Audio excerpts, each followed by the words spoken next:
আজকে দুর্যোগেও কিন্তু আমরা শুটিং এ এসেছি। এবার আমাদের মাঝে কুসুম বসে আছে, চেনে নিন আপনারা ওনার কাছ থেকে যে উনি কিভাবে এসছে আজকে শুটিং, একটু বলে দাও। আমাদের ওখানে তো পুরো জল জমে গেছে, গাড়ি করে আসছি আর গাড়ি অর্ধেকটা ডুবে গেছিল আর রাস্তা অনেক গাড়ি চলাই বন্ধ হয়ে গেছিল।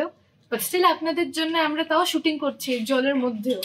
হ্যাঁ, সামনে পুজো, যাতে আপনাদের মতন আমরা একটু পুজো কাটাতে পারি, ভালো মতন সবকিছু করতে পারি, তাই আমরা তো কষ্ট করে কাজটা করছি, আপনারা কিন্তু দেখবেন। আর আজকে রাস্তাঘাটের যা অবস্থা, তাতে আমার মনে হচ্ছিল সকালবেলা নৌকো করে আসাটাই বেটার, কিন্তু নৌকোটা পেলাম না, এর জন্য আসতে পারলাম না, সেই গাড়ি করেই আসতে হলো, পা তুলে উপরে বাবু হয়ে বসে, কারণ গাড়ির নিচে জল ঢুকে যাচ্ছে, এরকম জলের স্রোত আর কি চারিদিকে। স্টুডিও সকালবেলা পুরো মাঠ মানে পুকুর হয়ে গেছিল, মানে ভালো মতন সাঁতার কাটা যেত, মানে সকালে যদি কারো সুইমিং করার অসুবিধা হয় ইচ্ছে থাকে, তাহলে এরকম বৃষ্টি হলে এই লাইনে চলে আসতে পারেন, কারণ সুন্দর পুকুর তৈরি হয়ে যায়, জল ভর্তি হয়। তাও আমাদের আসতে হয়েছে, আমাদের কাজটা করেছি, আমরা খুব ভালো লেগেছে, ভালো মতনই কাজটা করেছি দুর্যোগের মধ্যে দিয়েও।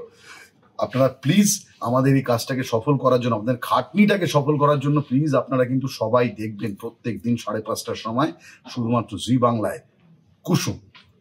ইয়েস, ঠিক বলেছে, ডিরেক্টর বলে দিয়েছে, এবার আপনারা শুনবেন আর কুসুম দেখবেন। সোম থেকে রবি ঠিক বিকেল 5:30টায় শুধুমাত্র জি বাংলায়। টাটা। বাই।